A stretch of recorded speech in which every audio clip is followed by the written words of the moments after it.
It's Friday. It's 11:45 and we're live in Westminster.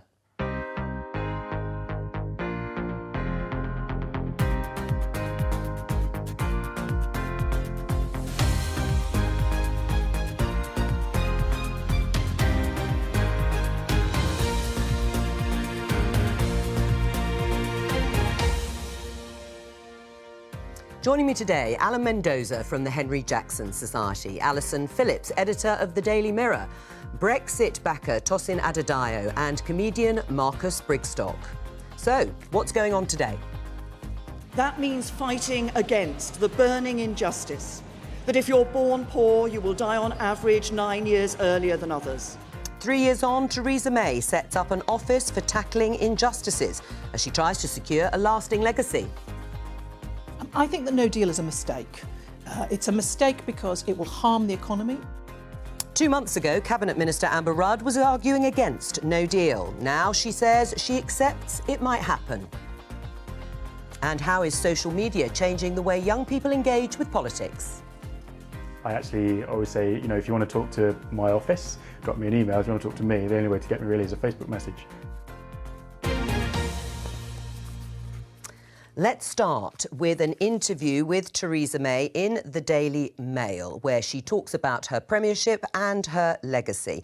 The question I want to put to all of you here, is there anything she can do in her final few weeks to change people's perception of her premiership? Alan? No, in a word. I mean, what we're now doing, I'm sorry to say, Well, no. we are rearranging the deck chairs on the Titanic when the Titanic has already sunk. I mean, it is that late in the day here. I think what's interesting about the interview, though, is she comes across really well in her vision in terms of what she wanted to do while being Prime Minister, but it's too late. It's at the end. She needed to have articulated this and carried this through at a time when she was in the position to actually do so. And I think the tragedy of her premiership is that a woman with basically good instincts and with a vision for society that she wanted to carry through was derailed by Brexit. Alison, can she change people's perceptions? No, I think, again, agreeing with Alan, it's just far, far too late. I mean, when she was on the steps of Downing Street on the day that she became Prime Minister, she did that speech, which for a lot of people like mirror readers on the left of centre thought, well, she's saying a lot of things we would like to hear. However, the actual evidence indicates that she did absolutely nothing on those things. And now the idea of trying to lob it in and saying we need an office for sort of social... tackling injustice. It's just too late in the day. I mean, it's this whole idea of, visions without action. They're just daydreams. What about your perception of Theresa May? Does it need changing? No, I think that she's done a fantastic job, as well as she could. I think, the Brexit situation isn't just down to the Prime Minister. Parliament also has a role to play in that. And I think Parliament has let her down a number of times. Yes, she's made some mistakes, but I don't think that she has changed, in my opinion. Right. Was Tosin right that actually she was the fall girl of sort of divisions, if you like, over Brexit rather than her failure? It was impossible, wasn't it? She's like Sisyphus in the form of a dung beetle. Rolling the same great wet ball of poo up the same mountain every single day, only to find someone waiting at the top to kick it back down again and then start the process again. It wasn't deliverable for her. So in terms of her legacy, unless she finishes on a song, like a big musical number, I think she won't be fondly remembered. Dancing Queen, of course, was an attempt Dancing Queen. I think she should write something to sum everything up. We'll look forward to that. Yeah. Alison, let's talk about this Office for Tackling Injustices. That speech she made, as you say, on the steps of Downing Street did resonate with an awful lot of people. Could that do something positive in terms of a sort of audit of government departments in the way they measure things like ethnicity, gender, socio-economic background? Well, it'll give you some data, and, I mean, everyone's obsessed with data nowadays in that if they want to prove something in one way or another. But as we know, data can be used to prove whatever you choose it to do. But the difficulty we have with the injustice situation is all those figures, that's like treating the symptoms. What we need to do, if we're really serious about doing an injustice, is that you've got to look at the causes. And then you go back to things like housing and education, and those are the things that's very deep-rooted. And unless we have policies aimed at those, which from the two candidates we've got for Prime Minister, I don't see any of those things coming this way.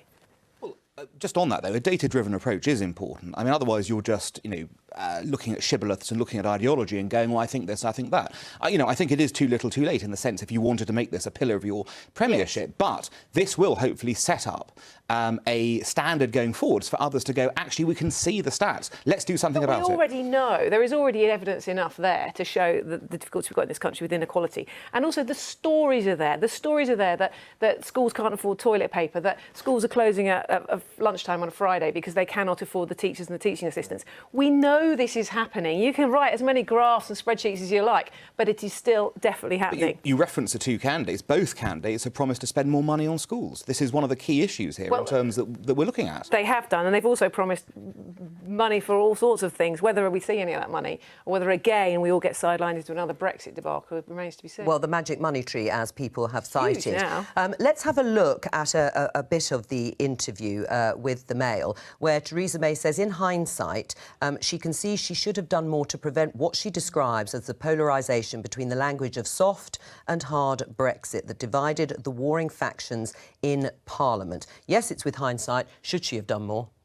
Yes, but I don't think she could. I mean, things like Brexit means Brexit were so unhelpful. It's so enormously unhelpful because it said absolutely nothing and played into an entire culture of sloganeering and all that kind of nonsense. So I'm not really sure that she could. I mean, this is the most divisive issue. As a comedian, it's the most divisive issue I've ever tackled, where when people disagree, they've been incapable, certainly, of finding my material funny. And that's, so I've had to find new approaches of doing it. That's not to say all comedians have had the same issues with it, but I think it's been impossible for her. Or did she exacerbate the situation with red lines? Yeah. Brexit means Brexit. The speech where she talked about people from somewhere and nowhere. Were those speeches that underline that divisive rhetoric? I think.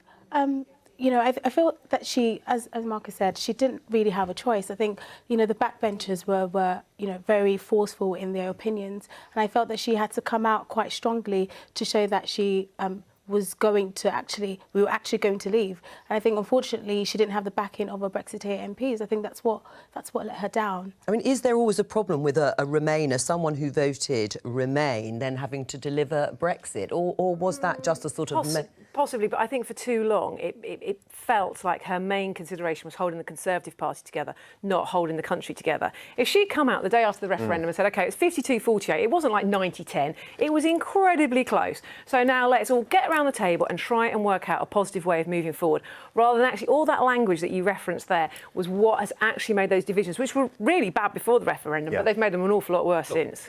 I agree with you on the language issues, but I think, you've given her all a bit of a free pass. The reality is she's been in charge of our negotiating strategy for the past 3 years, OK? And she, from day one, determined it was going to be her way and only her way, OK? Even when she opened up to others, it wasn't ever really a diversion from hers. Even the talks of Jeremy Corbyn were, right, are you going to accept my way now? Now, there were certain pivotal moments, the election, obviously, of 2017, when it shouldn't have happened, it did. That was a disaster. And I think the key moment was when the backstop first got put onto the table. You remember how it happened? The Europeans called her back and said, oh, by the way, we're going to stick this thing called the backstop in. Now, anyone with any knowledge of Ulster and Ulster politics in the context of the UK at that moment should have gone, big red flag, we cannot sign up to this. But she went, oh, I'll sell it to the DUP. And it was fine. That was a big mistake. Had we argued at that point for something different a year and a half before Brexit, I think we could have achieved more. But she didn't, and then she pushed. That dung ball you were talking about was simply the same dung ball over and over again. Yeah, but I don't think she could do anything much about the backstop or about the question of the border in Ireland, because it is unsolvable. Whatever you choose to do, whatever Europe ends up doing, whatever the UK ends up doing as a result of this, there are going to be people furiously angry whose experience is already very far removed from those of us who live in England particularly, and right here in Westminster even more so. They will be livid. So I don't think there's a way of doing it. The backstop just means at some stage later on this will come up, but it's going to blow up when it does. Well, it'll be interesting to see then how the next Prime Minister deals with that issue and leads us on to a preview, really, of the battle to come or continue over no deal. We've got current serving Cabinet Ministers indicating their return to the backbenches to fight no deal. Let's have a look at Greg Clark, the Business Secretary of State. It's evident, he said, that if you have the disruption that comes from a no-deal Brexit, there will be people that will lose their jobs. It's many thousands of jobs Everybody knows that. Alan, do you know that?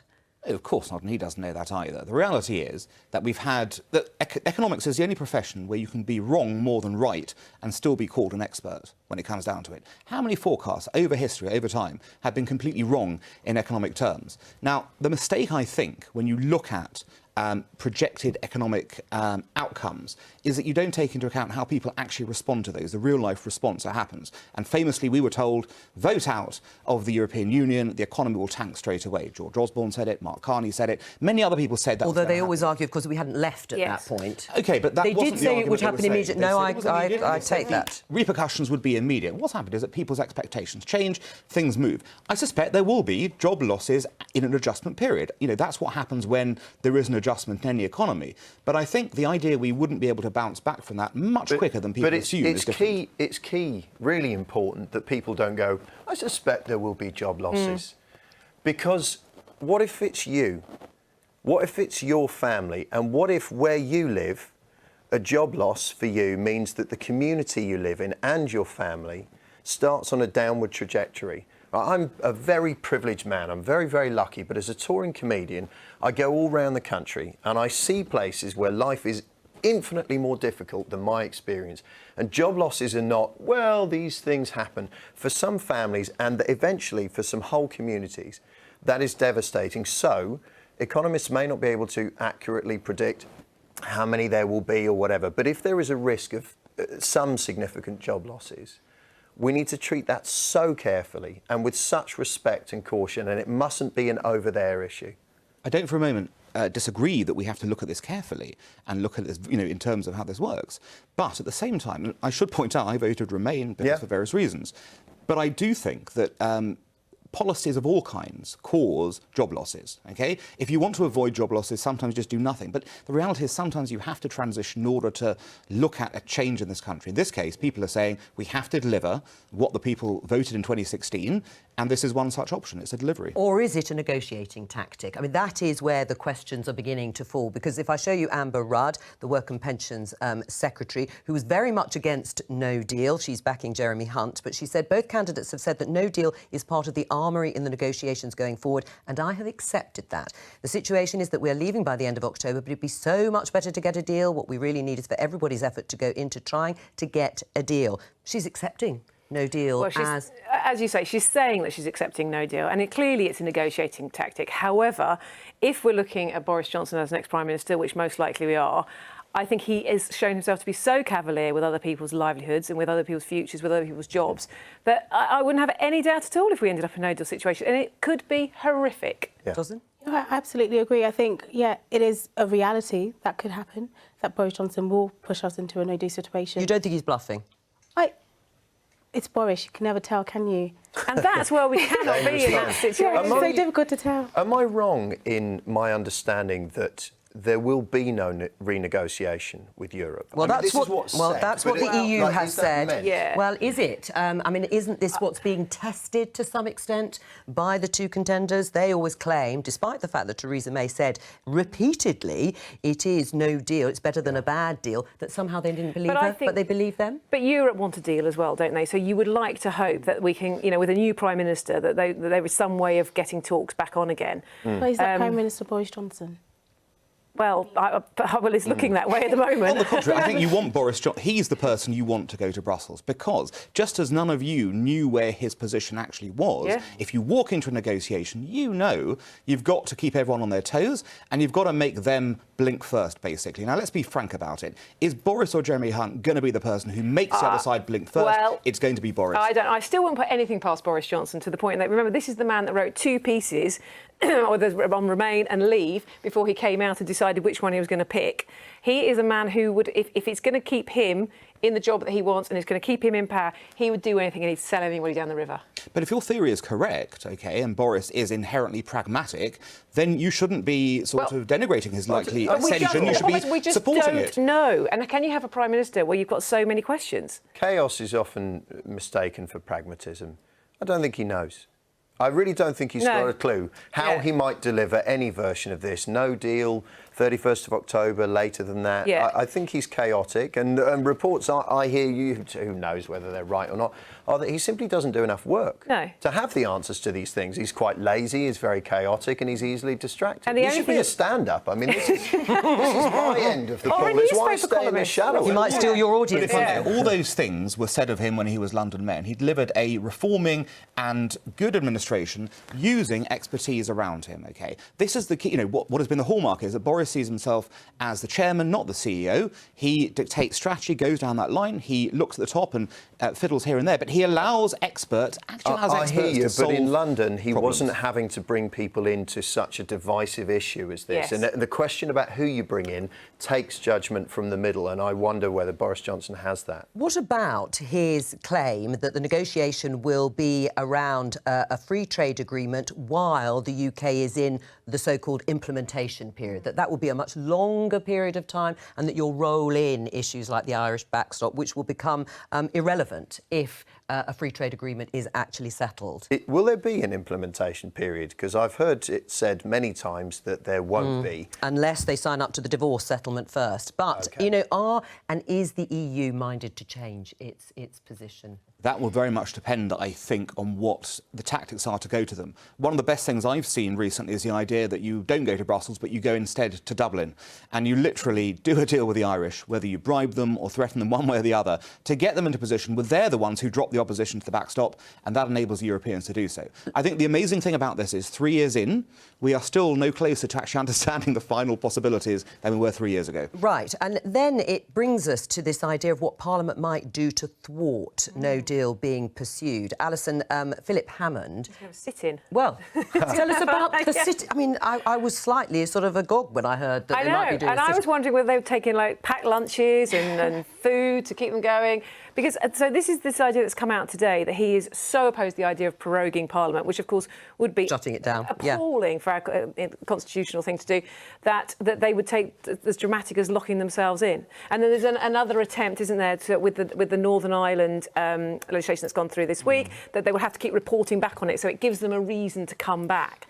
Because this, and dragging the Queen into this situation, it is a horrific situation to get to. A sit-in? That sounds like an interesting, if perhaps desperate measure to prevent no deal. I think it's important. I mean, I voted leave, but then I also wanted Parliament to take back control, and I don't think that it's fair or it's right that a Prime Minister would just prorogue Parliament just because it's not going the way that he wants it to go. Well, Andrew Neil will be interviewing both Conservative leadership candidates, that's Jeremy Hunt and Boris Johnson, this evening at 7 p.m. on BBC One. Make sure you don't miss it. Let's move on to the Labour Party and talk about them, because extraordinary open warfare, really, at the top of the party underlines what has been an open secret, which is the party, for many people, is at civil war. I'm going to show you part of the General Secretary, Jenny Formby's letter, which is a response to the Deputy Leader, Tom Watson, where she says, "You consistently abuse your considerable platform to denigrate any progress that has been made and any individual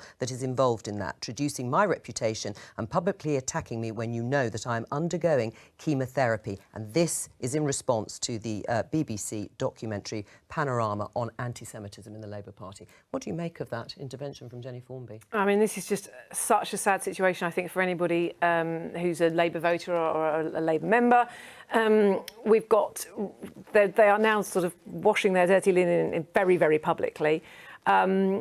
Jenny Formby obviously felt so enraged by what Tom Watson said the previous day that she wanted to hit back publicly.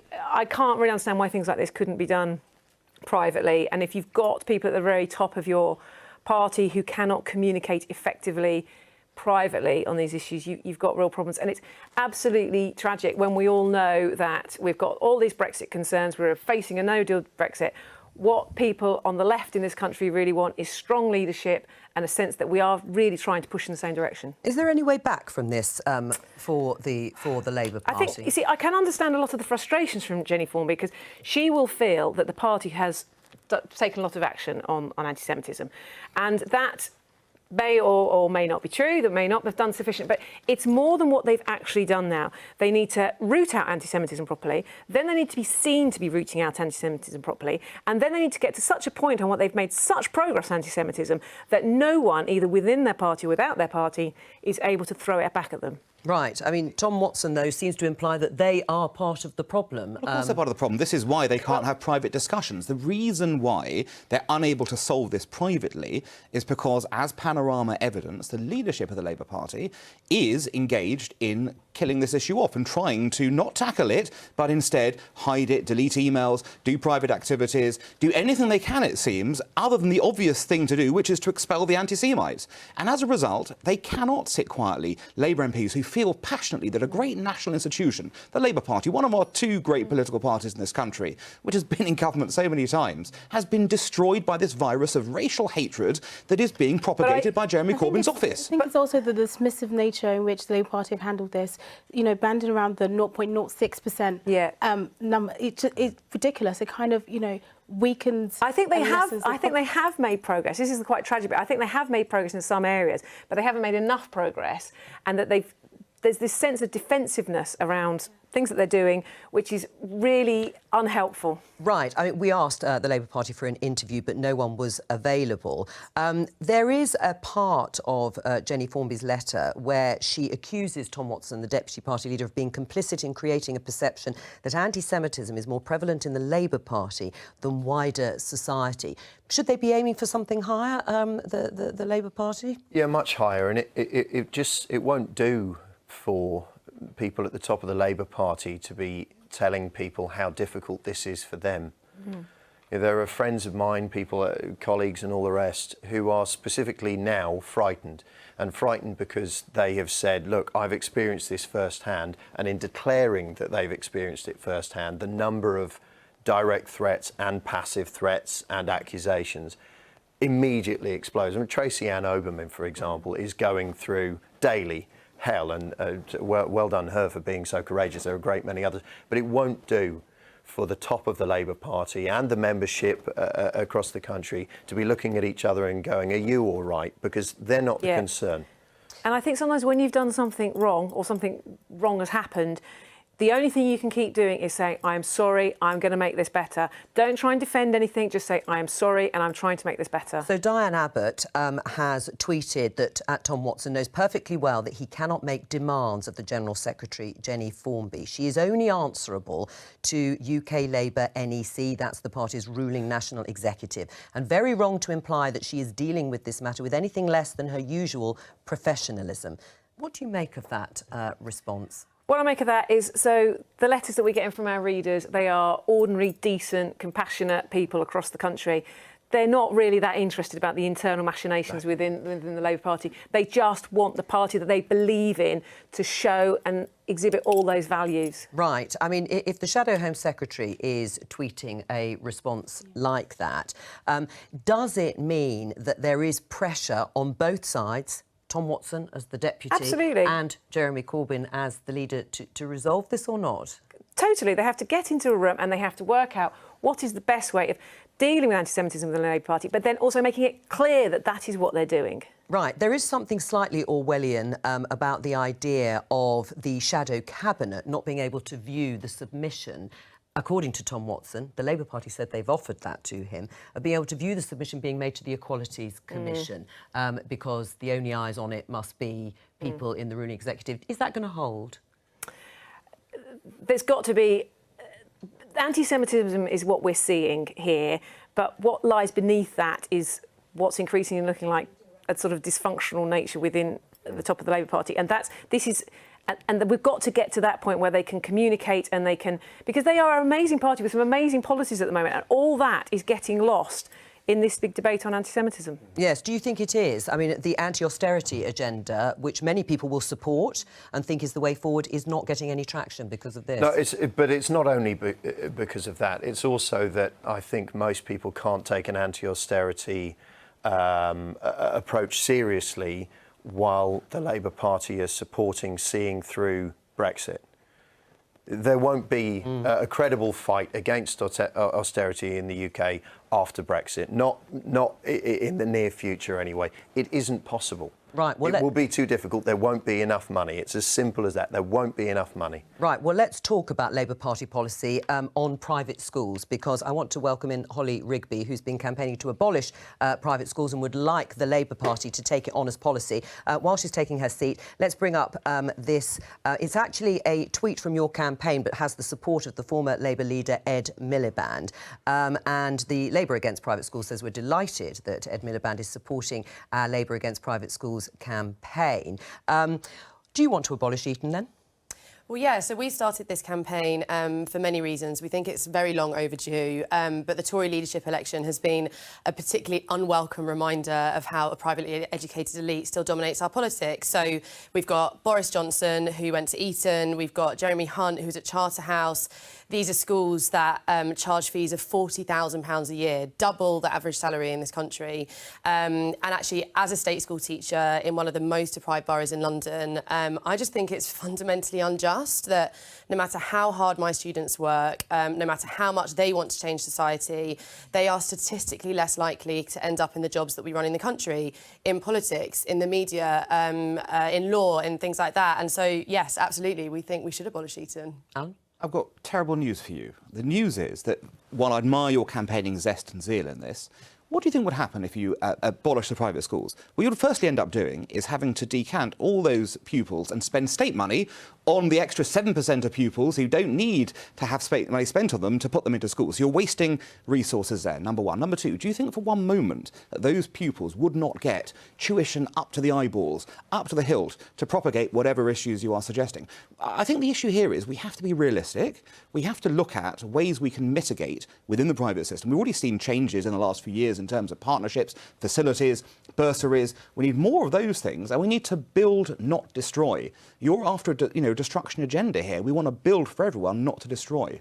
So I think you've raised a number of issues there. I'm just going to take up the one about partnerships and bursaries, because this is often the way that private schools justify their charitable status. And actually, what we know is that only 1% of students in private schools have a 100% bursaries. That's only 1% of students who are from the most disadvantaged backgrounds. And actually, the Independent Schools Commission published their own report recently that was about partnerships between the private and the state sector. And some of the things were what you might expect. They share drama studios and things like that. But the most common partnership that justified their charitable status was that private schools play sporting matches against state schools, as if, like, we should be so grateful to, to play a football match against a private school. And it just seems to me that this is, frankly ludicrous. This is crumbs from the master's table, and we think we need something more radical. Do you think Labour should take on this policy? Sorry, Tosin. I was just going to say, but are you taking away choice from people who do have the means? And actually, quite a lot of private schools are attended by people who are they're not going to Eton or Harrow. They're going to a normal day boarding school, probably, day or boarding in their local area. And actually, aren't you taking away the choice from them? A lot of parents actually sacrifice their salaries, they sacrifice holidays in order to be able to get their children into those schools. Aren't you taking the choice away from those parents, from those children? Yeah, we would never blame parents for the choices that they make. But it sounds like you are, because the parents have chosen the children to go to that school. Well, what we would say is there's a number of different ways we need to solve educational inequality. The first way is that we need to massively invest funding into our state schools, because we know, as you mentioned earlier, that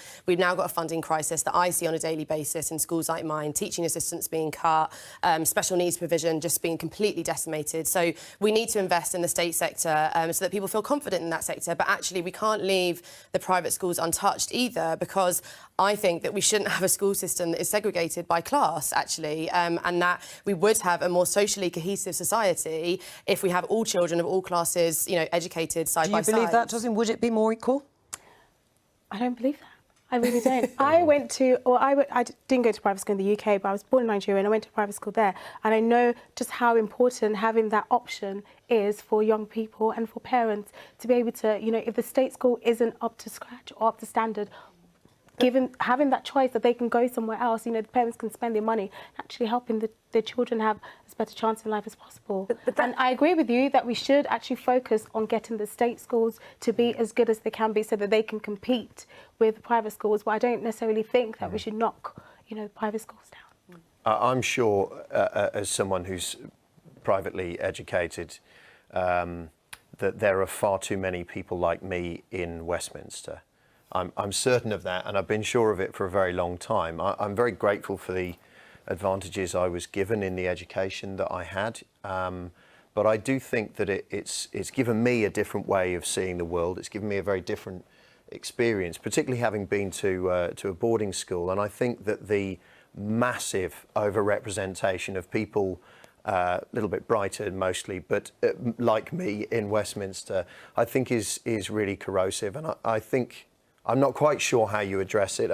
It's too difficult for me to have a coherent opinion on what you're proposing to do, because it was my whole world as a child, and it's hard for me to know sort of how to assess that. But I do think it's a corrosive influence in Westminster. I mean, I just think that not only is it entirely unfair and that we were taking, as you say, that private schools are giving more opportunities. How can it be right that some of our children have greater opportunities in life than others? So that's on one side of the argument. On the other side of the argument, how can it be right in society that some people have got more opportunities than others? This is a societal issue, full stop. You're putting a microcosm here, but as I said to you, you won't eliminate this by getting rid of private schools. You won't. But you would absolutely narrow that gap without a shadow of a doubt. And the other issue is, are we really serious that the people that are coming out of places like Eton are actually doing this country a service? Are we saying that Boris Johnson and David Cameron no, but seriously. Come on. No, because what you are doing is you are reducing.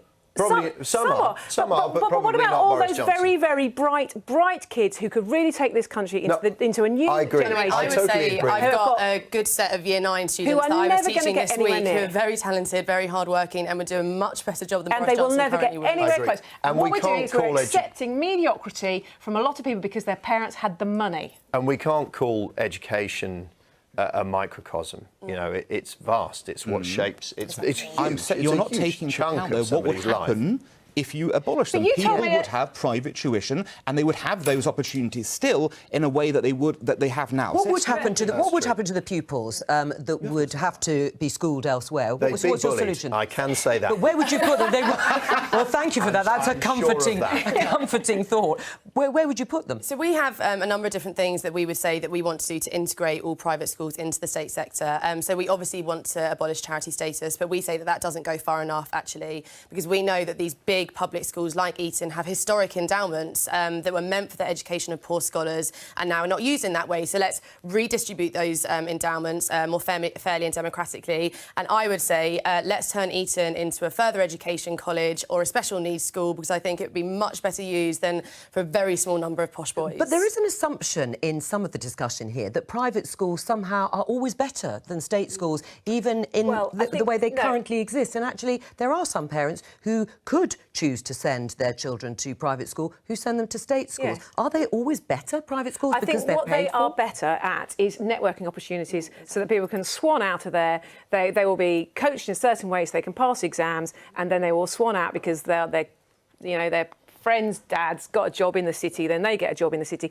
It's all those opportunities and you also have parents with a lot of money who will That's true. School. There's a bigger picture there too, and I know as a recipient of it, there's an inherent confidence that is given when you have, when you're effectively told that everything is possible, and then it's shown to you that everything is possible. And like I said, I don't quite know how to feel about it, but I do feel that as much as possible must be available to all children. It's so key that kids, while they're young and optimistic, feel that everything's possible. But is that a deficiency in the state school system, that they don't have high enough expectations? Yes, absolutely. This is really important. This is really important, actually. You've hit an important point here. I come across lots of students in the sixth forms of state schools, and I say to them, where do you want to go to university? And often they tell me, oh, I've been told I should go to, like Nottingham or something. I said, what about Oxbridge in that sense? Oh, no one's ever told me I can do that. That's a fantasy. I'm sorry. I have spoken to them. Maybe in your school, but in school, I've spoken to students. I'm a working teacher though, so every single day I'm with my students. Maybe in your school, and I'm delighted you do that. And what I would say is that recent though, Holly?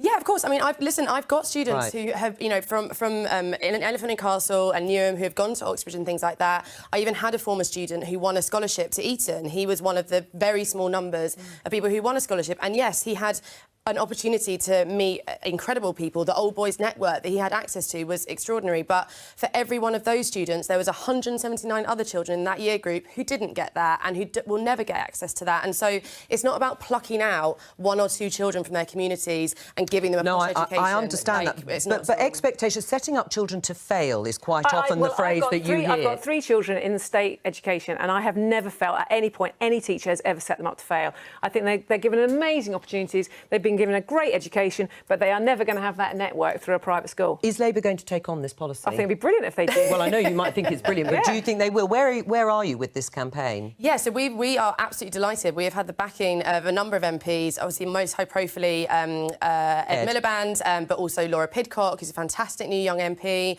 Clive Lewis, who's on the front bench, and we are very much hoping to have more and more. And what I would say is that people always accuse us of having, like, the politics of envy, but actually, as a state school teacher, why would I not want the absolute best for the young people in front of me? Why don't they deserve to have small class sizes, luxurious facilities, access to this incredible network of alumni? And I think that would make our society much better and much fairer, and abolishing private schools is key to that. You cannot leave them intact. We've got to fund state schools, but let's get rid of the lot. What do you think, Tosin, listening to this? I'm not convinced. Holly, thank you very much for coming in. We're going to talk about something different, how politicians are responding to the social activism campaigns by young people on social media. Our reporter, Azana Francis, has been taking a look. The rise of social media influencers may have given some politicians the impression that young people only care about selfies and fame. But bubbling just below the radar, social media has given more young people the platform to express their views, which has driven a new kind of activism. Petitions are as old as democracy, but what's different is the internet has basically turbocharged your ability to be able to gather signatures. Some recent laws and statements, such as the upskirting ban and declaring a climate emergency, all started life in an online petition. At the heart of this is Kajal Odira of Change.org. Do you want to tell us a bit about the campaign, Joanna? Politicians aren't really going to where young people are or where ordinary people are to find out about the issues that matter to them. But young people are taking this into their own hands, and they're using sites like ours to speak up. Westminster is pale, male and stale. The people that are really successful on our site are young people, women, people of colour. We see ourselves as the bridge between Westminster and the rest of society. After spending some time with Kajal and her team, it is easy to see how websites like Change can create a community where people get advice from people who at least speak their language and look a bit like them. Change.org isn't the only way to build an online petition. You can come directly to Westminster and go on the government's website. If you get 10,000 signatures, the government has to respond. Despite the prevalence of online trolls, Ben Bradley, one of our youngest MPs, thinks politicians could be more engaged on social media. But it's a far cry from a silver bullet. I do think there is more and more need for politicians to be out there. It does attract some stick. I do get a lot of questions from young people, but they do tend to be through Facebook, for example. Yeah. I actually always say, you know, if you want to talk to my office, drop me an email. If you want to talk to me, the only way to get me really is a Facebook message. According to political think tank Onward, age has replaced class as the most dividing line in British politics. Globally, young people are not at the centre of political decision-making, even though almost half of the world's population is under 30, and almost all of Britain's young people use social media. It's becoming more and more like a powerful tool, not only in itself, but also to support kind of in real life activism. Tolly Dolly is a sustainable and ethical fashion activist. As a close ally of Extinction Rebellion, I wanted to find out if social media influences the way she does her politics. Sometimes we don't see our views as like political, but then they can actually be like inherently political. The government and parliament, it's very hard to like relate to, especially people who don't see themselves being represented. So it gives you kind of an outlet to express your opinions in kind of an open space, even reach like global audiences. GIFs and memes may be shareable, but is it really wise to let social media popularity dictate new laws? There is always a nuance and detail to everything that comes up, and just because you know, people have signed something in anger often doesn't make it the right thing to do. So I do think there is a place for us as politicians here to actually be those representatives and to think through not just what you know, 100,000 individuals are saying, but what is right for the whole country.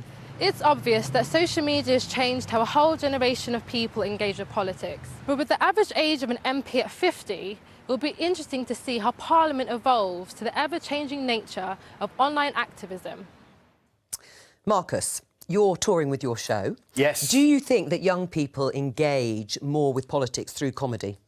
Yes, I do, absolutely. I've felt like that for a long time. If you can say something and make it funny, there's a good chance that people will remember it. I mean, the show I've written at the moment is called Devil May Care, and I'm playing Lucifer, fully painted red with horns and the whole thing. Why didn't you come like that today? I'm so sorry, I should have done. Round Westminster, I'd have been very welcome. But it's a way for me of talking about the division and talking about the way in which social media, exactly as was just discussed, social media, for example, gives us tons and tons and tons of information, and we're supposed to be able to process it. And what seems to be happening with this information is an immediate condemnation. You disagree with me, so you're evil. Therefore, in the narrative of my show, you're going to hell. So Lucifer's really come up to say, please, will you take it easy?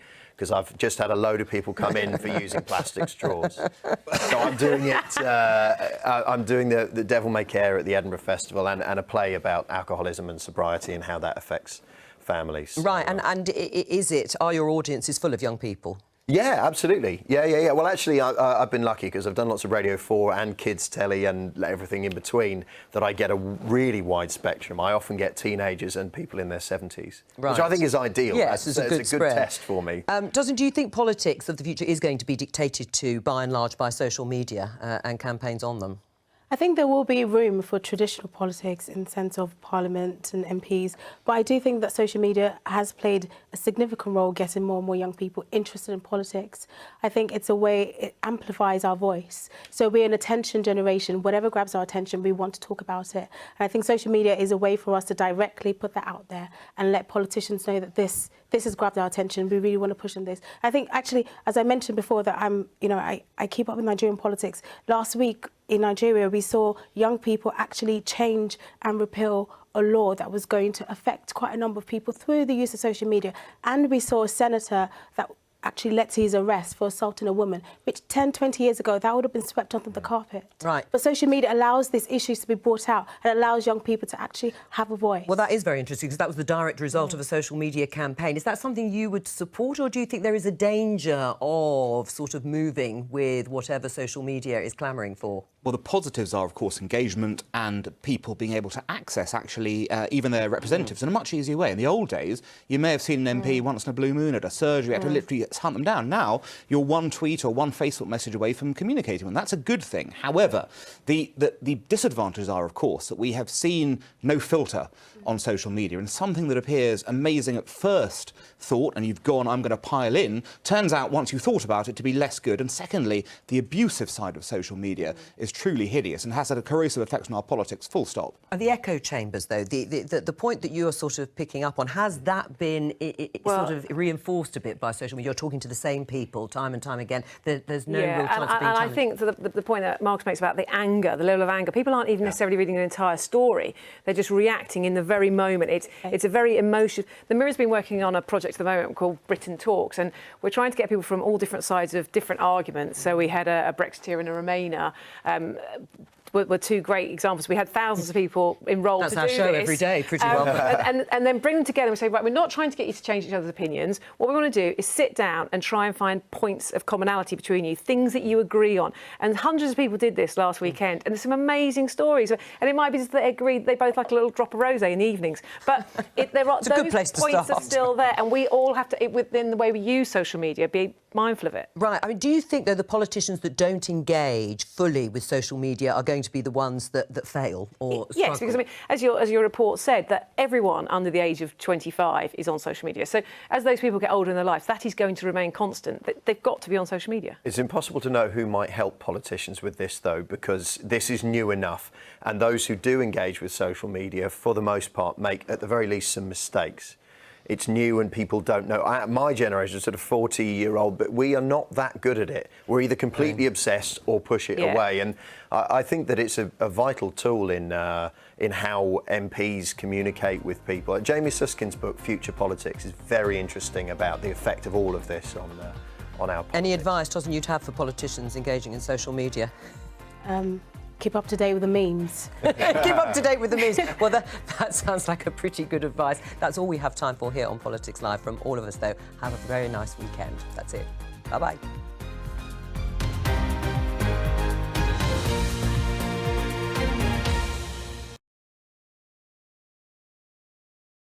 Oh well, that's all the politics slides for this week. I think Tuesday, Thursday, that's them out the way. We got a hustings next, I think, from yesterday. I begrudge doing these fucking hustings, they're so boring. Because they say the same shit, basically. But let's give it a shot, I suppose. I think I'll just have a little 2-minute break with you guys and waffle a little bit before I can do another show. Yeah, from 7. I'm going to do another one tonight at 7, but there was a hustings from yesterday.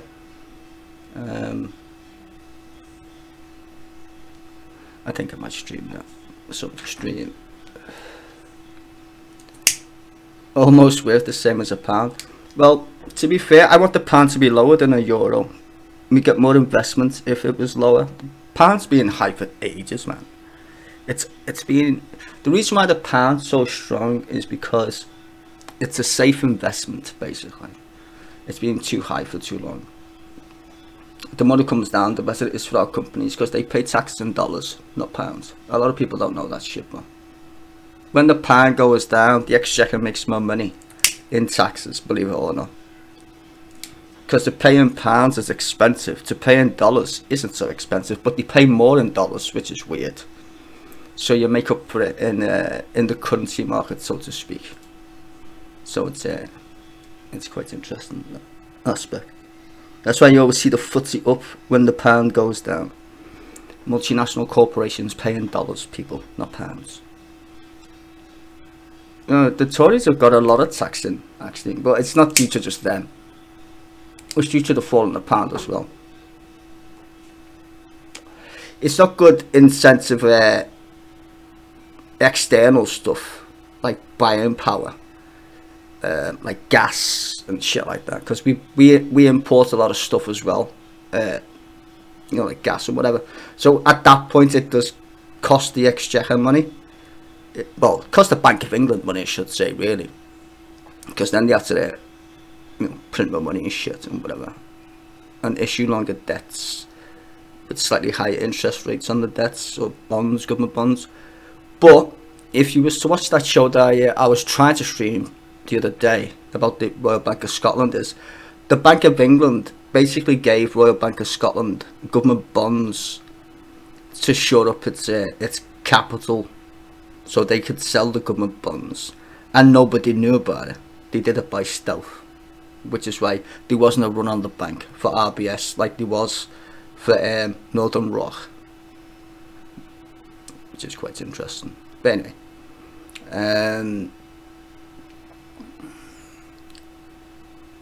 yeah, it does make it more competitive, especially when we sell stuff. It's the end, Kathleen, but it's you can rewind it if you want to watch it, or you can just wait until it's uploaded. But I'm going to do a hustings next, Kathleen, or Kathleen I should say. So never fail. It's on. I've uploaded 2 already. One from Thursday, news. Oh yeah, I did this week as well from Thursday, so you can watch that. And I did one from Tuesday because that wasn't uploaded. And that one that you just seen there is today's. Right, anywho, I'll be back in about 2 minutes. Let's see what this hustings is about. This one's from yesterday, I think. Is it yesterday? I think it was yesterday, yeah. Anyway, I'll be back in a bit.